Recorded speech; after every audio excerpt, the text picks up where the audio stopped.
Welcome, welcome, welcome. We are here back in pre-COVID land. I don't know. I'm trying to think. Well, no, I don't know. post-COVID. Post-COVID. It's still, I'm like lost. And Oh, we shouldn't please. say that word. It's March. Oh, We're going through spring. I'm actually already have my sights set on summer. I am dying. Okay, I'm in Florida, and I know the rest of the country is kind of jealous, to say the least. But we had like an 80-degree day, and staying inside was impossible. I had to go well, the out. rest of the country is jealous of Florida, Texas, and a couple others that like don't enforce the Uh, mask mandate. That's we why. won't go into that. But Okay, Texas okay. has some hard times. I'm not gonna Yeah, okay, fine, for fine, for fine. for once. I'm gonna go ahead and say Oh my God, he's defending prayers for Texas. Texas. No, yes, I'm defending Texas. Believe it or God, not. no, no. Hell's fire has risen in our Luna household.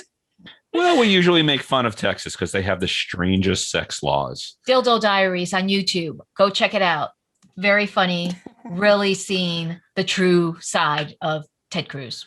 Dildo Diaries. Limited of 6 dildos in the state of Texas. Anything after that, you're considered a felon. I know. I don't know. I would go there and do it and like have like 7 dildos on my belt just so I have federal state agents chase me through the airport. Oh well. But we need to do a switch here because we have a guest. We have a fun guest actually, and it actually goes along with our hormone and wellness treatment. Oh, I totally forgot. I'm Angelique. This is John, and we're just having a banter of fun because this book is super excited. It's Diet for Great Sex with Miss Christine Delozier. Oh, I knew I was going to screw it up. Delozier. Welcome. That's okay. Welcome. So I love this. You have the background, acupuncture, herbalist, and now an author. You have a book now on Amazon. It's Diet for Great Sex, Food for Male and Female Sexual Health. And honestly, we enjoyed reading it. It definitely touched on a lot of, well, it definitely elaborated on stuff like, don't go to Golden Corral before a date because that's not going to work out and be cuddle time. But you went into the specifics, and I'm sorry, I keep talking. Please tell us. She's probably okay with it too. I am so sorry. I think my internet connection was a little. I got a little message that it was unstable for a minute, so I apologize about that. I'm sorry. Can you repeat your question? Nope. I want to go ahead and have you just tell us about your book because it says, obviously bringing food into sex. This is something that there's so much speculation about, but I think so little research about because you hear about aphrodisiacs and you hear their BS and you hear about this. I want to hear from the expert. Why you decided to write this book? Because also, like I said, she has like the hormones, the nervous system. It's not just the food part. It's just the whole trifecta that I was reading. Yeah, that's the thing is that we think about sex as a psychological phenomenon. Great sex is when you're with the right person, it's the right mood, you're feeling good. But physiologically, it's when your hormones are delivering strong, rapid nerve impulses to and from your genitals. It's when our blood vessels are delivering abundant blood flow to the genitals. And it's when our sex hormones are balanced. When that's all in place, sex is wonderful. And food very much affects this. So I've always been obsessed with health, diet, and nutrition. And when I started specializing in sexual health in my private practice, I wanted to bring that passion to my patients. I trained as a research scientist when I was in college. I, read research, I participated in research.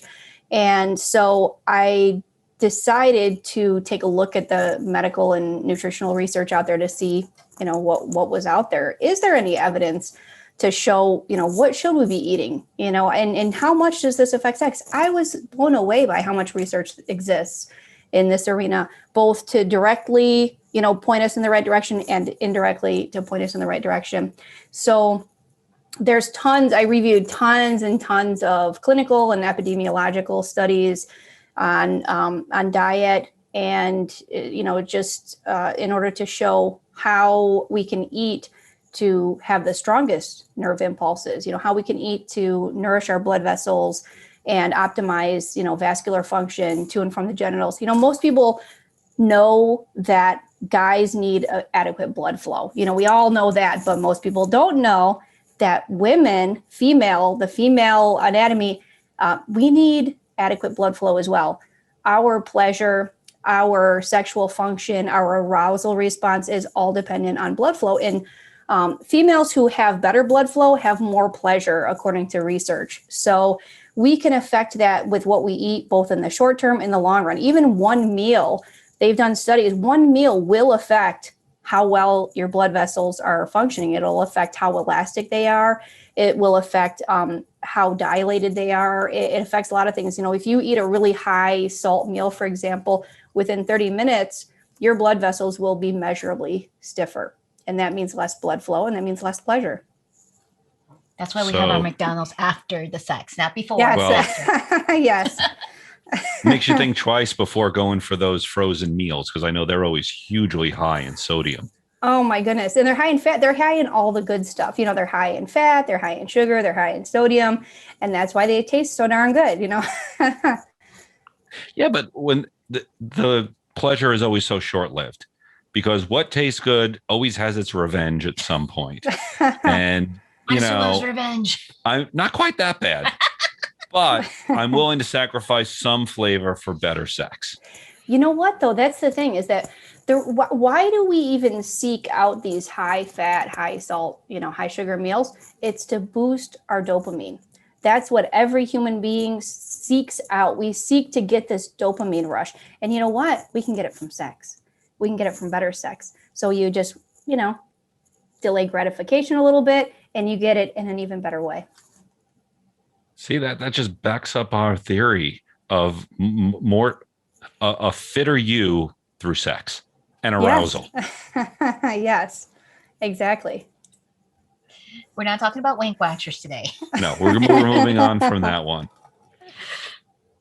So how'd you actually come up with the diet plan, and how does it work? Again, I don't want to give away your whole book, but I'm sure our listeners, obviously, most of our listeners are either vanilla with sprinkles, swingers, poly, kinky people. So they're probably on edge going, yes, more? Sure. Well, let me tell you about the absolute best food for sex in existence. And I'll tell you about why it's the best food for sex. The best food for sex are leaves. Okay. If you look at primates, you will see primates, no matter what else they're eating, they will be eating lots of leaves. They sit around all day eating leaves, and they have great sex. They don't have the same issues that we have. They eat more in accordance with what nature intended. And therefore they have sex with ease. They have pleasure with ease. Things come naturally. When we stick to what Mother Nature intended, our bodies will serve us better. So leaves contain all sorts of things that affect this trifecta of great sex. They have phytonutrients, which they're high in antioxidants, for example, which nourish blood vessels. They protect nerves, and they repair damage to nerves. And what that means is that our nerves fire more strong, rapid impulses. We know very clearly from science that the stronger and more rapid our nerve impulses are, the more pleasurable it will be when our partner touches us. It also even affects hormones. So leafy greens reduce the stress hormone cortisol. And when cortisol levels are high, it interferes with our testosterone levels. And testosterone is a major player in libido and overall sexual function. And not only that, you get things like potassium, you get other minerals that are critical, key players in sexual health. So if you wanted to just make one change in your diet where you're going to get a lot of benefit from it, it would be to have a big, huge leafy green salad every single day for lunch. We've been hearing that for years, and no one ever tied it into sex. Like, if they told me in college of all the things they could have told me about, because heart disease runs in my family, and my doctor's always saying you need to eat more greens, and on TV it's more greens. All they had to say is greens equal better sex. and I would have been Yeah. sold on that. Right. Well, that in my philosophy, if they told us in biology class, know the anatomy of the body to have great sex, I would have paid more attention. Yes. I think back to all of the times that I, was carefree as a kid, just sitting there eating a whole box of Little Debbie snack cakes or, something Yes. just, I didn't have a care in the world. Little did I know later on that stuff was going to be, sneaking up and affecting blood flow to the clitoris, and little did I know all those Little Debbie snack cakes were going to interfere with, orgasm, sexual pleasure, all those things. So the earlier we can start, of course, the better. But lots of studies show even small changes can definitely have a direct impact on sex. Interesting. Poor little Debbie. I know. I'm thinking this, Little Debbie, some type of anti-sex campaign. We're not going with Kellogg's, okay? Well, no, my default was Entenmann's. There was an Entenmann's outlet like down the block from me growing up, and it's funny because I remember them being called ding dongs, and at that time it wasn't as funny as I'm thinking of them now. But man, I used to eat those and coffee cakes. I ate way too much. Yeah, and that's about the most horrible thing you can eat for sex because it has all of the bad stuff. It has everything for bad sex. So let's say we wanted to, none of us do, let's say we wanted to put ourselves on the bad sex diet, the sex, to have the worst sex possible. We'd be eating tons of those ding dongs. And we'd be eating, the Little Debbies and the Entenmann's because they've got tons of fat, which stiffens our blood vessels, less blood flow. They've got tons of sugar, which completely disrupt our sex hormones. They've got tons of, fat, sugar, salt. They pretty much have it all, So that's the bad sex food for the day. Sorry, the image that popped in my head was Dodgeball at the very end where Ben Stiller just lets himself go and it's all that food that you just described. The fried chicken, the pizza, and he's just, it was just like, oh, Lord. Well, I'm curious because you've mentioned it a lot. What are your feelings on meat, specifically even either not just red meat, but also chicken and fish? Okay, so let's take a look again at primates. If you look at primates, I find this subject so fascinating from the point of view that other animals don't have this debate about what to eat or what's healthy for them. They naturally know what's healthy. They eat it. There might be 5 different choices, but they pick the right one that's the most healthy for them. They know what it is. We rely on food experts who, will tell us completely opposing things. You know what I mean? No, none of us seem to know what we're talking about because, there's support that, evidence to support. Yeah, we have, let's eat all meat. Let's, just eat nothing but meat. Then we have, let's eat no meat. And quite honestly, the research to support a plant-based diet is much stronger than the research supporting like a keto diet, that sort of thing. There's a lot more. The body of research is larger. However, if you look at primates, for example, the amount of meat that other primates, because we're primates, human beings are primates. So if we want to say, okay, we've lost our way, how do we regain this sense of what we should eat? Let's look at our primate cousins. The range of their animal product intake ranges from like 0% in some species to 90% in other species. And it's mostly insects, but some mammals, things like that.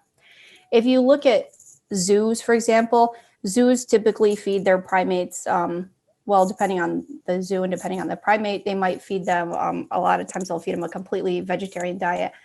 And there was one study, for example, that started giving slow lorises a cricket dispenser. So they actually introduced meat into their diet and they had more sex. They were doing it more. So the point is this: it would be impossible to say how much exactly meat is appropriate for our diets. I would say that it's at least some, just given the nutrition, the nutrient profile of meat. There are things like zinc that is readily available in meat, but in order to get it from legumes, you have to soak it to take out what we call phytates, which bind to it and make the zinc unabsorbable. So even populations of kids that were zinc deficient, they started introducing meat, and their zinc deficiencies went away. Zinc is a really important mineral for sex. However, we eat way too much meat, in my opinion. We overdo it. The type of, we overload the fats, and it's really wreaking havoc on our blood vessels. I don't think it's a bad idea. Anybody who wants to be plant-based, I think that's a great move. I don't think it's necessary to be, completely meat-free based on the evidence that I'm looking at. I think that meat can be a part of a healthy diet, and particularly fish. Omega-3s are really important for hormonal balance. They're important for cardiovascular health, and they're important for vascular function, nerve health, all of those things. So that, you can get that from plant sources. Meat, fish, though, is a really good source of those. Unfortunately, the fish has been so contaminated by pollution that, we have to deal with mercury, which does have neurological effects and can affect, adversely affect sex, because of that. Wild salmon is kind of a good middle choice, in the sense that it has lower levels of mercury while also having higher levels of omega-3s. If you go for like farm-raised salmon, a lot of people go for farm-raised salmon, and that's fine, but the farm-raised salmon doesn't naturally have omega-3s as much. They actually have to add omega-3s to the feed in order to have the fish have a higher content. And quite honestly, the close quarters, they have a lot of toxins that they release, and it's in my opinion, your best bet is going with wild. Interesting. Man, and I don't know where you guys fall on that. I know that everybody's very protective of their views on meat consumption. It can be a sensitive subject. It's not a personal subject. I've done Atkins before, and I've done that. I've also gone a lot more plant-based at certain other times in my life. Right now we've met a nice balance that we do have regular salads. We do, when they were open, visited farmers markets, because the stuff you get locally is so much better than the stuff you get that comes in a bag. I mean, it just tastes better. It's just straight from the farm. And I believe it wilts quicker. And that's the biggest experiment. We will buy stuff on Saturday, and by Wednesday, I'm like, why does this apple look like it's been here 2 weeks? Well, that's how the apple should look. And we don't really think about that, because we're in such an industrialized society that, we expect all our foods to be on demand and last forever. Forever. Well, it's true. It's true. Someone's guilty of buying stuff and then waiting like 4 weeks to eat it. Yeah. While I stare at it. Yeah, you going after my pancakes there. Damn you. Well, you're lucky that you're not looking in my refrigerator right now, because I have all the produce is like from weeks ago that I haven't eaten, and it's like going bad. So I'm guilty of it too. I think we all are. But yeah, the CSAs, I really like CSAs because the stuff is super fresh. A lot of CSAs that you can get, community supported agriculture, you can get the stuff that's picked that day. It's amazing to me. I went into my local co-op, and I was looking at a bunch of scallions, and they were like, yeah, I said, wow, these look so fresh. They said they were in the ground 4 days ago, and that was really good. And I thought, wow, I wonder how long it's been since, the most of the food that I eat, how long it was since it was actually in the ground. When I get my CSA, it was in the ground that day, which is cool. So I get my CSA share, and it's super fresh, and it tends to last a little bit longer just because it's been so recent, and the minerals are prime as well. They tend to degrade as time goes on. Well, we had an interesting chat once with someone who's doing an experiment in vertical farming, and they were raising lettuce. And the most interesting thing I found was most of the lettuce for the country was coming out of, I believe, California. Yeah, it was California there, because it was like it took 4 days before it got to Florida. So even before it got here, and I think it was closer to 7 on some aspects because they would truck it over, is that it's already been out of the ground 6-7 days before it even hits the shelf.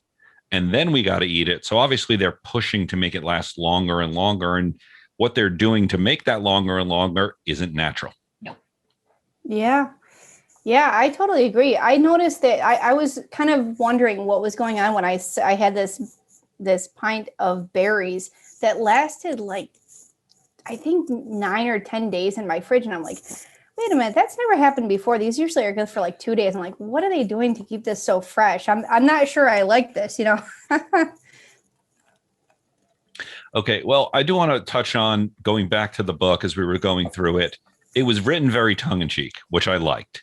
It had facts in there, but I think what was the spice you put to the, it's the kinky spice? Chili. Chili. The way you talked about it being juice. the BDSM of the spices. Yeah, exactly. Well, you know, it is funny. It's like, it's actually one of the only vegetables that produces pain and pleasure at the same time, physiologically. So it's a really cool one. Great for anybody who's into a little bit of, sadomasochism, because it's got everything all in one. It definitely kicks up the flavor when there is none. I'll give you that one. No, but I actually appreciate a lot of like the history of like where a lot of stuff came from, what were thought for it. Like I didn't even know about the saffron war. And I'm like, whoa, what's going on here? People are fighting over saffron, and then looking at the benefits of, it's great libido for both men and women. I'm like, okay, that makes sense, fighting for that. Well, that actually gives us a great segue into my favorite topics, aphrodisiacs. This is something that people say definitely does exist. Some people say, it's a myth, and it's not a love potion. It is, I guess. It's not a full start either. Like as soon as you take it, it starts everything up. But it is eating right. And so like you said, certain foods, or when you eat right, it may affect you quickly. What do you say? Even one meal may affect it. So sure. So, okay. So we've got, I wrote a whole chapter on aphrodisiac foods. And the only ones I really wrote on, there were a couple that didn't have research to support them, but I tried to stick just to the ones that actually had some research to support their efficacy. Mind you, sometimes it was only 2 or 3 studies. It wasn't a lot of research because it's not something that's studied a lot. But all of the herbs in there, with the exception, I think, of chocolate. I talked about chocolate just because everybody knows it as an aphrodisiac, and it has such a rich history, with Montezuma consuming like 50 cups of chocolate to please all of his wives and everything. They are effective. However, it's not like Spanish fly. It's not that you slip it in and, it's just going to loosen them up and they're just not going to really be able to resist you. It's not like that. It's not a Viagra pill. It's not on demand. Right. It's not. It's more like it'll increase blood flow. It may help, maybe give you a little boost in testosterone. So you might be feeling a little bit more receptive, that sort of thing. Saffron has been the most widely studied aphrodisiac besides, of course, Spanish fly. But as far as culinary aphrodisiacs, saffron has tons of research. They use it in animals. In breeding, they use it in humans. And, when you have saffron, people have more sex. They have better sex. They have better blood flow. So it does have a good amount of research to support that it actually works. It's nice to get everything backed up by science, but you're right. There is so little research done in a lot of sexual areas because there's no money in it. Exactly. Unfortunately, we need funding to go ahead and prove all these sexual things. But once we prove them, well, then you just eat right and no one can sell you a pill. Well, there's some basic, I'm sorry. There's some basic, guidelines that you can use that have lots of research to support them. And that's, let's eat more fruits and vegetables. Let's stay a little bit closer to nature. If we want something that's just general, basic, and easy to follow, that's kind of the mantra that we can go by. Cool. So what about traditional Chinese medicine? We've heard a little bit about promoting sexual health, and it is one of those, a lot of the stuff we're finding out, we'll go through my little opinion of this. The Asians still have their ancient Chinese medicine. They have a lot of ancient Chinese secrets. What we have is, unfortunately, in the 14th, 15th centuries, kind of all that was called witchcraft and burned at the stake. So we lost all of those secrets. We had them at some point. So now we got to go back and rely on the Chinese for the secrets there, the ancient proven stuff. Exactly, and which was kind of comical when I was reading the book. I don't know if you know the movie Practical Witches. That scene where wait, Practical Magic. Practical Magic, yes. Yeah, I love that movie. Yeah.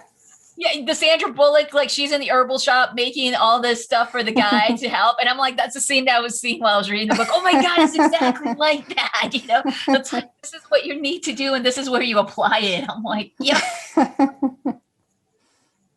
It's amazing how long people have been, you know, mashing up herbs to try to have better sex. You know, it's been going on for, you know, since the existence of humans. And, you know, we've wanted great sex, you know, even back then. And yeah, you know, we can get it. Chinese medicine views great sex as something that occurs when we have really great flow of qi in blood.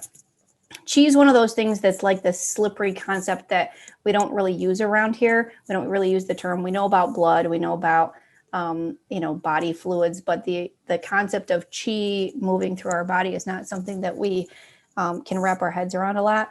But if you think about it, it's just their vital life essence. And you can see that in something like a contraction of the heart. That's the movement of qi. Peristalsis, you know, moving food from the mouth out through to the other side. The lungs opening to bring air into that. That's the movement of qi. Every time a nerve fires, that's the movement of qi.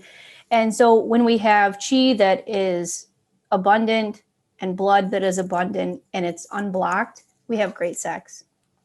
So our goal with our diet and with our lifestyle then is to keep the qi flowing.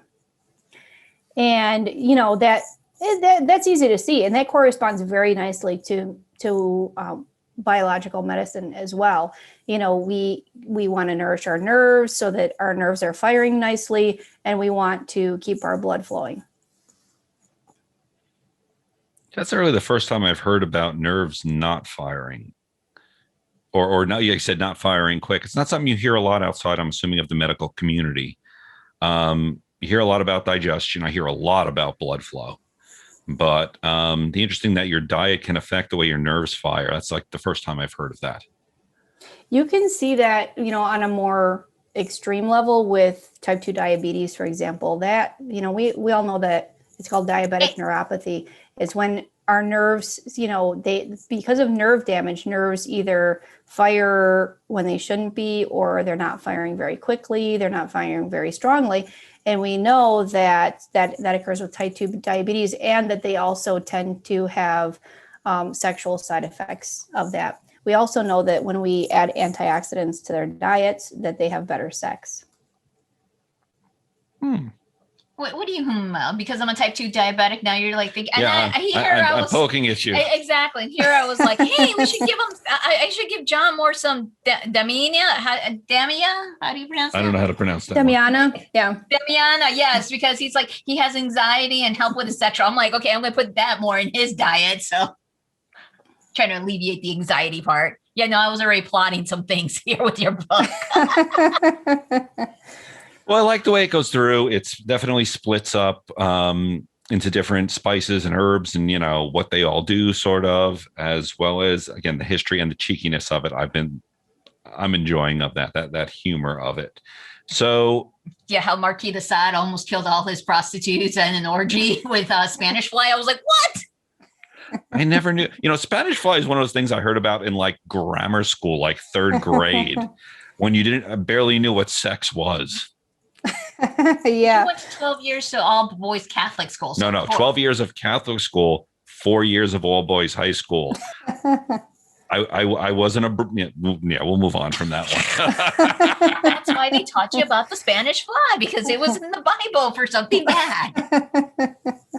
Yeah, that's another one that's been used for, you know, hundreds, if not thousands of years, with a lot of bad results, you know, death, you know, all sorts of things. There was one royalty was known. There was one queen, I believe she was, that would slip some Spanish fly into her guests' meals and then just wait for them to, have, deviant behavior. And then she would blackmail them, so Oh, wow. just to get, just to have them under her thumb, with the Spanish fly. But of course, the amount that you need to have a positive result with Spanish fly is dangerously close to the amount that's toxic. And so it's really hard to have consistent, reliable, safe results with it. So that's why so many people have had, death as a result of using it. Man, our pursuit of sex goes all the way to the near-death experience. Let's write Spanish fly off the recommended list. I'm still trying to figure out if there's more researches on prunes and the brothel houses. No, there was not. I tried to find it because I was like, wow, that was standard practice. Standard practice was you served prunes in these brothels, to get your customers in the mood. But I found absolutely no research to support that. So that was off the table. But you know what? There's a lot of basic dietary practices that we can incorporate that will absolutely lead to better sex. Very simple, like leafy greens, like, having, if we just take one meal, which is lunch, have a nice green leafy salad and have a baked potato or a yam with it. Then we've got all the nutrients from the salad, and we also have a high potassium meal. And high potassium is something that that very much helps with sex. We don't typically get enough potassium. I think it was like 97% of Americans did not get enough potassium in their diets. And it wreaks havoc on our blood vessels. Up your potassium, your blood vessels are more elastic. They are the lining of the blood vessels is, it cares for those, and that in that way it delivers more blood flow.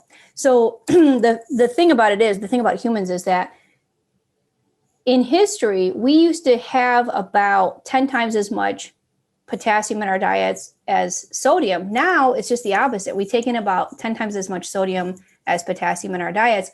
And that's just not good at all for sex. It stiffens blood vessels. It creates these calcium deposits that accumulate on our blood vessels, and just overall leads to bad sex.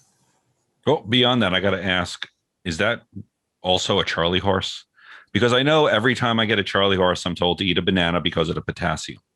Yeah, there are three well, there are a lot of minerals involved in muscle contraction. One of them is, we have potassium, which is more associated with muscle contraction. Then you have magnesium, which is more associated with muscle release, but also potassium and zinc are involved in that process as well. So get more vitamins and minerals. Other primates take in many times the amount of those minerals that we do because of the fact that they eat so many leaves and fruit. So I do want to ask, because when I think of potassium, the only thing I think of is a banana. What other foods are high in potassium? You know what? There's actually not. It's a very short list. You would be surprised. You actually have to make a conscious effort to eat more potassium in order to get enough of it. The best sources are potatoes with the skin, because 40% of the mineral is in the skin, yams with the skin, banana, squash, oranges, mango is another good choice, kiwi. But yeah, it's not a long list at all. Oh, leafy greens have potassium as well, and broccoli. There are more listed in the book, but most other vegetables have much smaller amounts of potassium. So let me ask you, who was the target audience for this? Because it sounds like, again, those just trying to get healthier, but this could definitely help with erectile dysfunction, especially if you have a horrible fast food based diet. I know I never eat too bad, but I was actually diagnosed with low testosterone years ago. And that's something that somewhat has affected my life. And I think we've all gone through reduced libido here and there, depending on where we are. But who should be buying this book? I originally wrote it with my patients in mind, the people who come to see me. And, my patients range in age from, like early 30s to like late 70s. But anybody who wants better sex, that's the thing, is it could help with erectile dysfunction, but it's more about having the best sex that we can have, because even those of us who are younger, in our 30s, may not be having the best sex based on our diets. We could have more blood flow. We could have stronger nerve conduction. We could have a better balance of sex hormones. So no matter where you're at, you can have better sex. The thing about cardiovascular health and sex is that the blood vessels leading to the clitoris and the penis are among the smallest in the body. So those see that plaque accumulation first. So when we get any kind of plaque accumulation, those are going to be the ones that are blocked first, which is why that's the first sign of heart disease, is reduced, sexual function and sexual pleasure. So that's something that we want to get early on. There aren't too many foods that actually remove those plaque accumulations, but one of them is leafy greens. So that's a good sign. That's another reason to eat it. Yeah.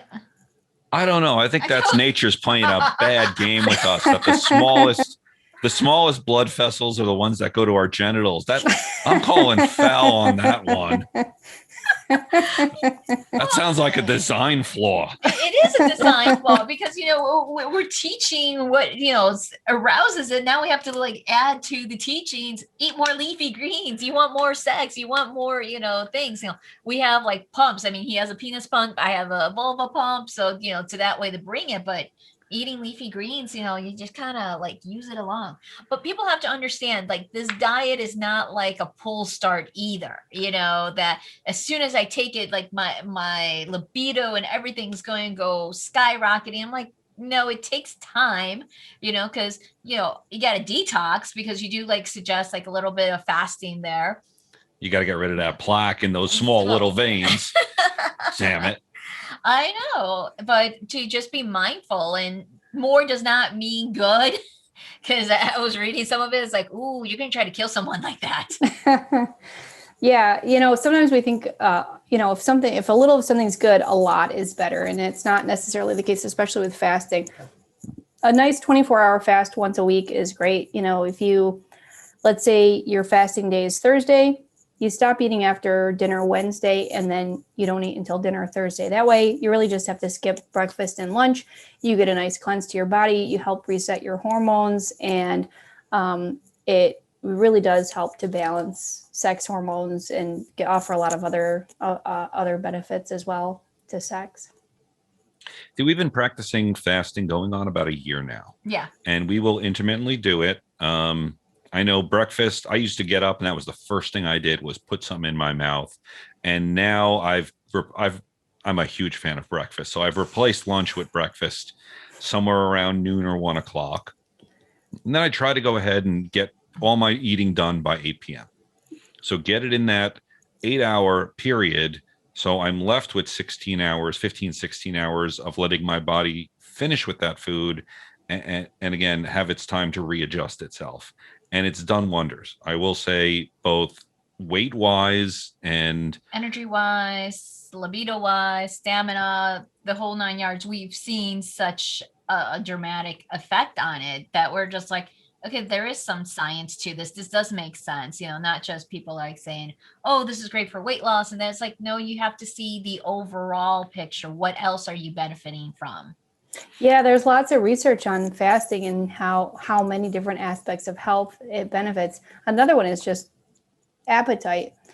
So it's like priming your body for all of the other efforts, so you're not as hungry, throughout the day. So you have more control over what you eat. And so it just has such a global effect on health, not just sexually. And I have found out that if I eat later at night, the first thing I want to do is eat more the next day. So it is one of those, and it's like a hump you just have to get over. But I think for sex, our listeners will bite the bullet on that one. They can't buy. We're not taking one for the team. They gotta like understand this is for their pleasure. That's true. That's what we always do. Everything, and it's like I like how at the end of the book you kind of give them like a test and ask them questions and how to set up for a sexy date night based on everything you've gone through in the book.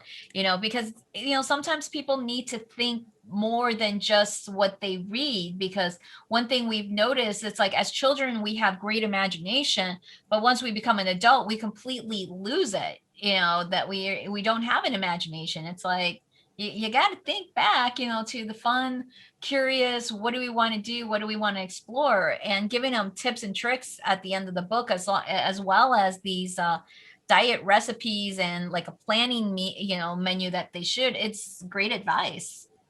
Thank you. I'm glad you saw that, because in Chinese medicine, our mind and our emotions are not considered distinct, entities from our body. It's not like there's psychology and then there's like physiology. Everything is the same. It's all interconnected.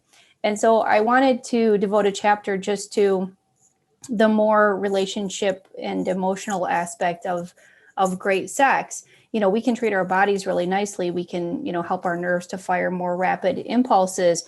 But if we're not, considering beyond our own pleasure and beyond ourselves, we're not going to get maximum, the best sex possible. And we're not going to be giving the best sex possible to our partner. Kindness is such a fundamental aspect of great sex. So I did devote a chapter to that, as well as another chapter to tips for pleasing our partner, a very concrete, specific tips. Well, I know we also talked a little bit about acupuncture. I have done that once. I actually did it. I know I did it on a cruise ship. You get on there on vacation and they had it up there and they had relaxation package. And I said, I need that one. And it worked. I haven't gotten it since, just because I haven't actually sought it out. But I do know that for that one time I tried it, I'm like, whoa, it definitely did work. You were talking about doing it for, I guess, releasing tension and hangups. Yeah, I treat, I specialize in sexual health in my private practice, but of course, acupuncturists in general, we treat a lot of pain conditions. We treat neck pain, back pain, that sort of thing. But I specialize in sexual health. So it can be really good. I mean, acupuncture moves chi on the meridians of the body. Well, those meridians correspond with the nervous system and they correspond with the vascular system. And every single substance produced by the body, every hormone, every neurotransmitter is all controlled by the nervous system. So when we stimulate points on the nervous system, we affect change in the chemistry of the body. We will see change in things like testosterone, estrogen, as well as a whole number of other substances such as dopamine and everything. And one of the things that people are kind of surprised about is that when I treat patients for sexual function, I typically do use a needle in the perineum, which is the area between either the testicles and the anus or the vagina and the anus, because right underneath there is a major crossing of nerves associated with sexual function. So when we stimulate that point, it's a very powerful effect on blood flow and just overall sexual function. Patients have typically really good results with libido, with blood flow, and with pleasure. So now she's really got my attention. It's in the perineum. I'm like, I'm both aroused, intrigued, and a little fear of it. I'm sure it's not a painful thing. Obviously nothing in. No, but we always in class also suggest to play with that area, the perineum. That's true. Either just gently, rubbing it or pressing on it, massaging it. I mean, some, prefer like a harder punch to it, but again, it's whatever their, tolerances, what they could enjoy. But we always do mention and suggest that they do touch the perineum, because it is the most what do you call it, lacked or indirect way to the prostate. Well, it's indirect way, but it's like ignored, kind of like, we just ignore it. It doesn't exist. It's like, oh, you're just there. And I'm like, no, there's pressure points there. There's like pleasure. You could have that, stimulate it, because we're firm believers in mind, body, and spirit. If one's off, everything else is off. So it's all connected. I mean, we've studied Tantra. We do Tantra massages in it because we do understand that there is energy blockage and you're just trying to like move the energy around so people could understand that it affects your whole body. And we've had a lot of clients come back and said, boy, that's the best sex I had with my partner in a long time after having one session. And we're like, okay, you were pretty blocked there, Yeah. And after doing it, we kind of like have zone in and pinpoint, okay, you're blocked on your root chakra more than you are in your sacral. And, it is a lot of practice and learning. And it's just trying to teach people that, the body is energy. You are exchanging it. And then, also with exchanging your energy during sex, it's like one of the questions that kind of got me out. It's like, who said you had to limit good sex for your health? I was like, what? I thought it was more sex for healthier life. No, I definitely support the more sex part. Yeah, but I want to know who said that. Yeah. Well, okay. So this is something that we're taught, when we go to acupuncture school, we're taught that this is a fundamental tenet of traditional Chinese medicine, that you should limit sex to conserve your essence. Well, at least particularly for males. But if you look back a little bit further in history, it wasn't always the case. As soon as Confucianism, kind of took hold, that's when these more restrictive, controlling kind of views on sexuality took hold. Before that, we saw rulers who would have like 81 concubines, and they would be encouraged to have as much sex as possible because they were extracting this essence, this vital essence from the sexual act that was going to nourish their sperm, and so that they would have the best sperm. They'd build it up with the concubines. Then on the full moon, they'd serve the queen this like magnificent sperm that was going to, create a wonderful, smart, strong heir, to the throne. And so that was completely different than this notion of, conserving your essence because, sex is depleting it. I knew it. Some kind of religion tried to control us with sex. No, that's never happened before. Oh, I don't know what you're talking about. Christine, this has been a pleasure. We've been having so much fun. Love your book here. Please tell our audience member where they could find you, where they could reach out. And where they can buy the book. Yeah. Sure. So you can get the book on Amazon. It's called Diet for Great Sex by Christine Delozier. My website is dietforgreatsex.com. And I'm also on social media. I'm not great with social media, but I am on there. So you can reach out that way. On my website, I have some contact information, so you can shoot me an email if you want to get a hold of me. Well, we'll put those links in the show notes, but thank you again for coming on the show. It was great talking about you. It's great to go ahead and get someone else backing us up on with our antics. Well, it's obviously she did the science part for us. She did. I'm like, I am not a research scientist, and I'm glad someone else can pull up the research on this. So thanks again. We really appreciate it. We appreciate you. Thank you. Thank you so much.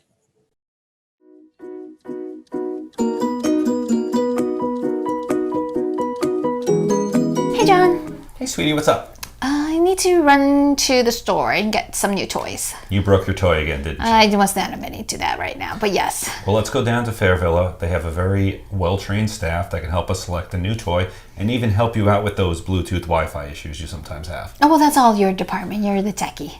I just enjoy the pleasure. I love the mega store just because they always have the class list right as soon as you come in. You're talking about Fairvilla University, which has classes every month on subjects ranging from BDSM to non-monogamy to just plain toy safety.